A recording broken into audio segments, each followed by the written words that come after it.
of activism. And I think all of us believe, don't we, in what we're doing? So we must all play our part and do our bit.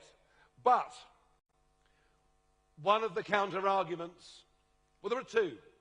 One is it a one-man band? I went to the football shirt stand earlier, and there you've got 11 names. Jenkins, Tice, Pochin, and so on. 11 of our most senior elected representatives. And I stood in the middle and held up the shirt that said Farage, and the BBC asked me, am I a one-man band? I said, look at this lot behind me. And one of the joys of this year has been seeing so many other senior reform figures appearing on television, appearing on radio, writing articles for newspapers. We've broadened the scope, and fresh new people are coming in. People like Colin Sutton, the legendary detective, heading up our Police and Crime Commission. People like Vanessa Frake, the toughest prison governor in the country. And many more talented people will come. And I don't believe that all governments have to be MPs in the House of Commons. That's the convention. But it doesn't work, does it? You appoint people to be a rail minister, an education secretary who have no knowledge of the department they're supposed to run. And we will bring in a ministry of all the talents from all walks of life. And to hell with convention.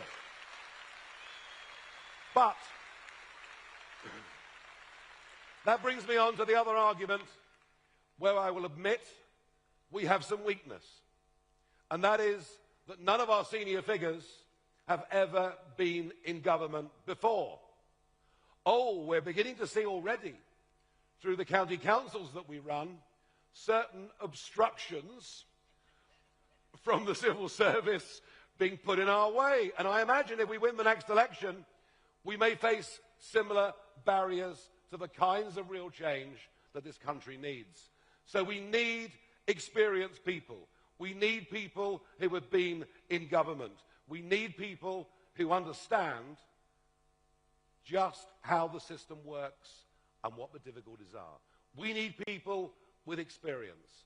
And that is why, after a lengthy debate and consultation, that is why I'm pleased to welcome today to the stage a woman who was served in cabinet as Culture Secretary, a woman who has sold 3.5 million books, a woman who has been on I'm a Celebrity, Get Me Out of Here. Somebody from the real world who's worked their way up, been incredibly successful, who actually crosses the boundaries from politician into celebrity. And I'm delighted that we're going to have the experience, the talent, the hard work and the loyalty of Nadine Dorries, and I'm proud to welcome her onto the stage now.